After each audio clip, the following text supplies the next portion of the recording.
hello folks, welcome to episode 3 of our 6th season at RFC Liege. I am the Custard Prophet. Thank you very much for coming along as we're trying now in the top division to keep ourselves afloat in a very, very difficult league. One that we're predicted to finish pretty much bottom. If this does sound like the sort of thing that you would be interested in, I am trying to reach 500 subs at the minute. We're on about 460 odd and trying to push our way forward and break that 500 mark. So hit that sub button if you would be so kind, and we'll hopefully manage to do that in the not too distant future. Well, anyway, last time we were together, we had just had a rather exciting game against Ostend. Slightly disappointed in the result because I felt we deserved a little bit more. We levelled things up with Brian Samari getting a goal, and then in a very short period of time we kind of threw it away as well. They went 3-1 up, we got a goal back, and then after that nothing really happened, which was a little bit frustrating, but we really showed what we can do as a team. We played quite well for the majority of that game. Since that time, we've actually picked up some points, which is kind of nice. We've beaten we didn't. We played STVV, who are second in the league, or were second in the league when we played them. They won. I can't argue with it. They deserved the victory, and we didn't create an awful lot in this game. I was kind of worried when we played them because I thought they were worse than they were, and then I saw where they were in the league. Yeah, that explains that. Then we played bottom of the league UPenn, who we beat 3-0, which is a very, very good result. So we've beaten Mouscron at the bottom, and now UPenn. Mohamed Bayo with 3 goals. Very, very nice. A couple late on, so it wasn't quite as easy as it looked. Problem is, Brian Samare, our right winger, got himself injured, which is not the best thing because it is a fairly long injury, about 5-6 weeks from that point. So then we played Club Brugge, and it looks a bit of a spanking. It's not as bad as it actually looks. As you can see, we were 1-0 down until the 65th minute, and then we kind of fell apart a little bit. But the reason we fell apart is because we were trying to push for the game. And we did, in the middle of all this, score 2 goals that were disallowed, and we had a dodgy penalty that was not given. And I thought, actually, performance-wise, even though we lost 5-0, it wasn't that bad. But we were then going to be playing Utrecht, who we have played in the past before, but they are in the top half of the league, and we've not come anywhere near anyone in the top half of the league yet in terms of score lines, and we managed to beat them 4-0. Now, we might notice, well, we were 0-0 until they got their players sent off, and actually it was a very even game until that happened, but we took advantage of it. Goals from Bayo, Jimenez, Fixels and De Jong. Unfortunately, Jimenez got himself injured, so he's going to miss today. Samare's going to miss today, so we're going to have to be playing Adley on the right side today. And hopefully he will do a reasonable job. He's been a good player that's kind of come in and done well as and when we've needed him to be. So club dynamics are looking really, really good after a poor. They were kind of teetering a little bit. They're looking much, much better now. So team cohesion, club atmosphere and managerial support all are in the green. We'll have a look at the club vision. They're pretty happy with everything there other than the wage budget and the fact we're not repairing the club's financial situation, but we're trying our very best to stay in a job, which is, I think, well, in the league, which I think is more important. And the other thing that I did notice is the number of the people that we're getting in all the games. Remember, we're not playing at home. We've sold the Rocourt ground, and we are moving, but we are sharing with Ostend, I think. That might be wrong. I can't remember who we're sharing with, but you can see we're getting over 8,000 people through the gates in many of these games against Utrecht, or just over 7,000. So not quite as good, but we are certainly getting a decent crowd, and this is almost up there with what we might be hopefully getting when we move to our new ground. I think the capacity was about 9,500 if I'm remembering correctly. this is what we're going to go with, and there's maybe a couple of surprises in here for you. Bio is going to go up top, Mohamed Bio. On the left side, it's Taylor Lavambo, who's back in playing decent football. Adley is on the right. Vexels is in the middle. Asana's back alongside Bushoma in the central of midfield with Fadinger on the bench. So, decent backup there. And across the back line, we have Koida, Abel Jans, which is the surprise, Diogo and Deschamps with Gofan in goal. The reason I'm playing Abel Jans is he played really well in the last game, and actually he's improving a lot. His heading is now up to 10, which I think it was 9 before. His jumping reach is going up, so there's a lot of things that are improving there, and let's give him a chance. He's 18, playing him slightly ahead of Diego, who's covering, but I think with those two together, hopefully we've got the legs there to deal with the ball over the top. And on the right side, 17-year-old Theobald Deschamps is looking pretty good as well. So it's a very young back line. We've got Koida, who's 23. He's the old man in amongst them all. But Abel Jans is 18. Diogo is 17, and the right back there is 17 as well. So pretty young for a centre back.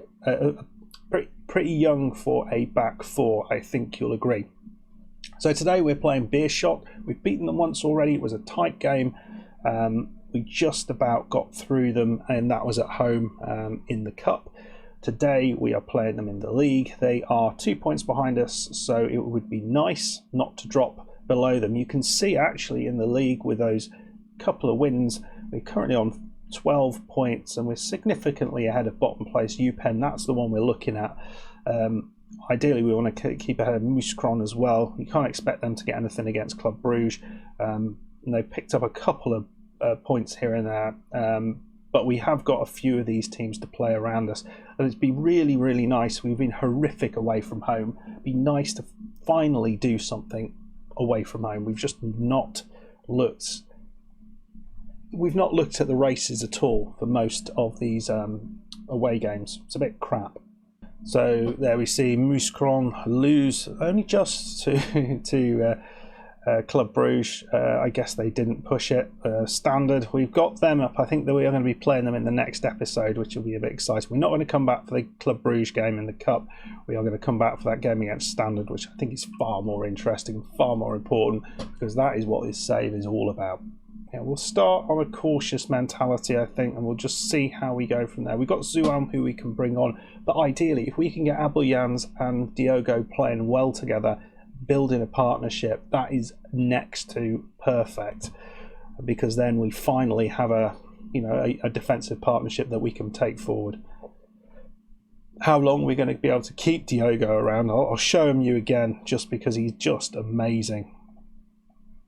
Just when I get a chance here, the guy, you look at this for a youngster 17 years old from in Belgium. I don't think we could expect anything better, and that tackling of 17, the anticipation of 16 is just brilliant. We are very, very lucky to have him.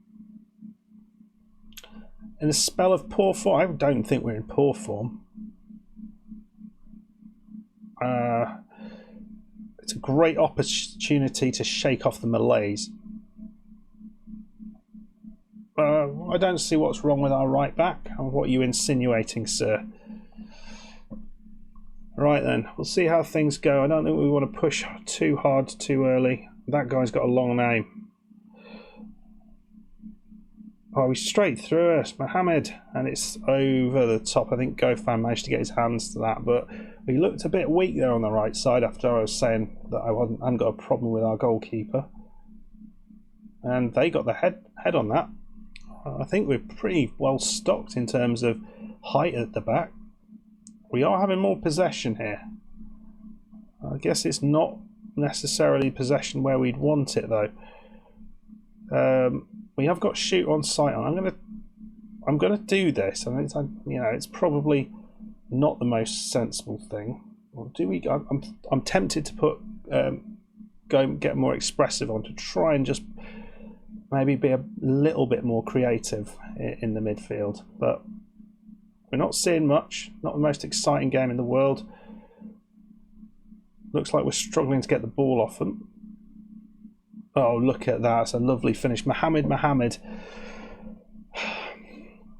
And that wasn't very good. So Beerschot take the lead. I'm sure Mohamed wasn't playing. You've got Al Mohamed passing to Mohamed. They must get confused with that. No, I think we can't stick on this cautious mentality. We need to come out. Come on, let's. We're down to 15th. We don't want to be at 15th. Let's see what you can do here. Fixels. Is this a chance for us? We're through. Oh, what's that? That looks so ponderous there. I mean, he's been good in front of goal, but we're not doing it in front of the cameras, are we? Oh God, Lola Dice. Who are you? It's Koida running through treacle there, and he does get back and he does make the stop. Is that? Yeah, it's Lavambo. Well, we've had our big chance, and you've got to say that I'm not sure we've deserved much here at the minute. We're going at half time. I mean, a draw wouldn't be the end of the world, I would say that at the minute, but we're not far away from that. We are having a few shots. I wonder whether do we take the ball in the box off and we put be more expressive on? Is that what we do? I'm not sure that's going to make a huge amount of difference. I'm going to play him as a shadow striker. I thought I'd got him on that already, or was that might have been in the Burton save? I've been playing that just behind. It's been working quite well in that position.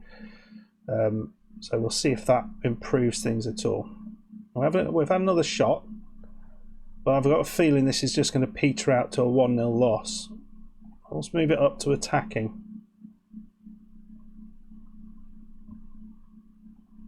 Okay, 65 minutes, and we are creating a few more chances, which is better. Taylor Lavambo has not really shown much. Let's move him to a winger. Let's move him to a winger on attack, and we're going to play slightly wider. Let's see what that does. They can create a couple more chances. It doesn't look like it. My usual efforts with the tactics just, if anything, do make the situation worse. Adley running down the right side. He's not really a right-sided midfielder, but you could kind of see that there as he tried to kick the ball and missed it. Bio, he's gone the wrong side of the post. He's had a couple of good chances today, and just hasn't been at the races in front of goal. Fixels is looking tired. I think it's an obvious change here. And we'll go 2 there. We'll go a poacher. I'll go double poacher. We don't want to do that. We'll be an advance forward and a poacher. Come on, boys. Got on attacking.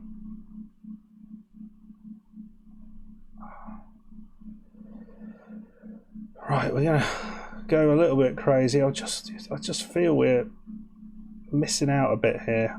We're not playing too badly. These are the sort of games I don't think we're gonna get much on this right side. We'll play him as a fullback on attack, and De Jong can come on, and Ferdinand can come on, just take out some of those leggy players with the last few minutes to go. Maybe that will be what we need to do. But not looking good, my friends. Not looking good at all. We haven't actually picked up a win or even a point so far in front of the cameras in this league. But it's been very much either we score a goal or they score a goal. Who was that? Was that Bio again? He could have had a hat-trick today. All right, we're going to go very attacking right at the end here. I don't normally do this, but I'll play you as an inside forward.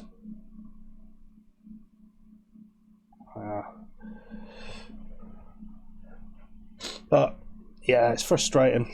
I felt we've done enough in the second half to deserve something from the match, and we just haven't really quite got enough out of it. And you see they've won the ball back.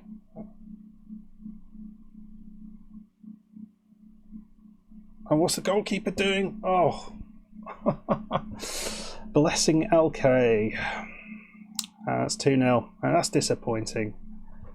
Goalkeeper, he hasn't made too many mistakes in his time with us, and yeah. 2-0 loss, so it's again away from home. I thought we did all right there. I thought we were all right. I mean, we pushed it a little bit at the end, and that maybe cost us a little bit. Centre backs performed okay. I think it was maybe the right back was at fault there. I don't know. Let me know in the comments what you thought about that. I felt maybe Bio should have done a little bit better. It might have been Leye who missed one of the chances later on as well, but there was a couple of dead easy chances in there that were not finished. We should have scored one of those, and then we could have just kind of sat back a little bit and got the draw. But it is what it is, and but the important thing is we are not in the worst position. We are sitting well above. I didn't even do that. Where are we? Not allowed to see. We're sitting well above the drop zone. I mean, we're not in a brilliant place, 15th in the league, but we are 5 points ahead of Mouscron, who aren't playing well. Eupen are playing awfully. So, and Charleroi are actually winning their game against OHL. So let's see what we've got coming up. I was hoping for a win there, but we've got Zoet Vargem, who are a possible winnable side. But we're going to come back for the game against Standard, and then we'll have a bit of a look. Probably the game against Mouscron after that. See if we can actually get something away from home. Possibly some sort of victory, which would be kind of nice on camera, because all I've shown you so far is goals and goals and goals against, which is not ideal. Anyway, guys, if you have enjoyed that, please hit the like button. Please subscribe if you are new, and I'll see you next time. Goodbye.